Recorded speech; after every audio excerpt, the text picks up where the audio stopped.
Oh boy, this might actually be one of the most relatable SpongeBob episodes of all time. So what do I mean by that? Well, this episode explores the horrors of the imagination and how horrifying it can be. A key example of this will be taking a simple shower. I'm pretty sure we have all took a shower and had to close our eyes at some point. And as soon as you do, you get this gut-wrenching feeling that some random evil demon is now watching you bathed, even though in reality nothing is there, because that's your imagination at work. That same factor applies when taking out the trash at night. And today we're going to be diving into this SpongeBob episode, Graveyard Shift, because his imagination plays a key role in why this episode was relatable and terrifying.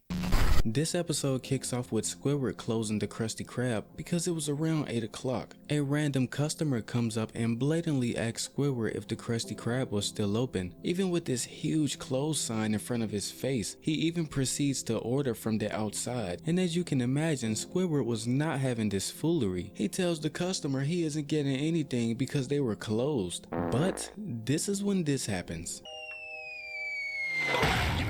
If we stayed open later, you'd give us your money? Poor Squidward. Mr. Krabs is a heavy fella. Now Mr. Krabs was intrigued at the thought of staying open late because the customers were still lining up outside. Mr. Krabs breaks this devastating news to Squidward by announcing the Krusty Krab is now open 24 hours a day. Now keep in mind this episode takes place in season 2 episode 16. So I believe this was the very first time Mr. Krabs introduced the idea of the Krusty Krab being open this long. Although it wouldn't be his last, because we saw in season 4 the episode Fear of a Krabby Patty. Mr. Krabs does the exact same thing. I covered that episode as well, so feel free to check it out after you finish this video, as it will be linked in the description below. Now similar to that episode, SpongeBob becomes thrilled at the fact of working 24 hours. The only difference is this time Mr. Krabs wouldn't be around. He takes his butt home and leaves all the work for them. Typical Mr. Krabs.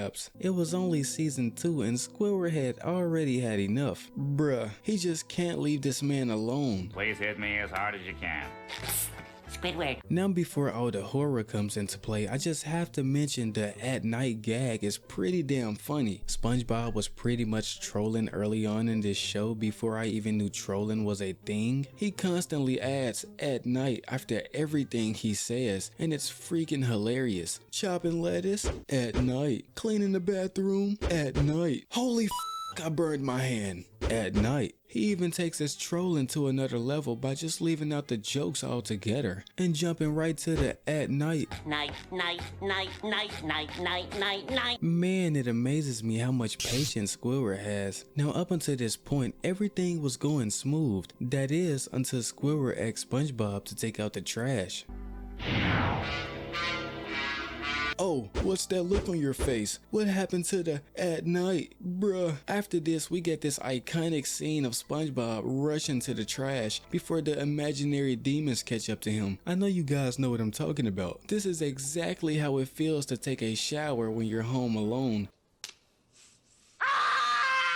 And you have to close your eyes for a few minutes. Now Squidward notices how easily frightened SpongeBob was, so he decides to troll this man by telling him the tale of the Hatchling Slasher, some shit he made up on spot, but it was pretty funny, especially because SpongeBob couldn't quite get the name right. The trash singing, mash flinging. Squidward was saying most people just call him the because that's all they have time to say before he gets them. We all pretty much know the story, so no need to tell it. We only need to remember the most important details, which is how this mysterious man became the Hatchling Slasher in the first place. This mysterious fry cook mistakenly cut off his hand while chopping patty slices. And unlike SpongeBob, who could just grow his arms back in an instant, this guy didn't have that luxury. This is when he replaced his hand with a rusty spatula. He would also get hit by a bus and get fired at his funeral. Man, talk about a hard life. I'm pretty sure Squidward only mentioned that because getting fired is like one of SpongeBob's worst nightmares. Now supposedly every Tuesday night, this man returns to seek his vengeance. You just gotta love Tuesdays. The lights will flicker on and off, and then... Can I have some ketchup? Oh, here you go. And then you will hear the phone ring, but no one will be there. I don't know, man, sounds like a prank call to me. And finally, the Hatchling Slasher will appear on the same bus that ended his life. This is when he'll appear before you and... He gotcha! Bro, he did not have to scare this man SpongeBob like this, because he literally screams and can't stop. And I just love how this one guy isn't fazed by the screaming. Man, that Krabby Patty must be damn good. As the night progresses, we see Squidward reading his book in peace when we start hearing these weird noises. It turns out it was just SpongeBob cleaning the ceiling. Squidward was complaining about them being there, comparing it to a ghost town. Man, who the fuck wants a Krabby Patty at like 3 a.m? Obviously Patrick. And oddly enough, Squidward's trolling comes back to bite him, because those same 3 warnings he talked about earlier start occurring.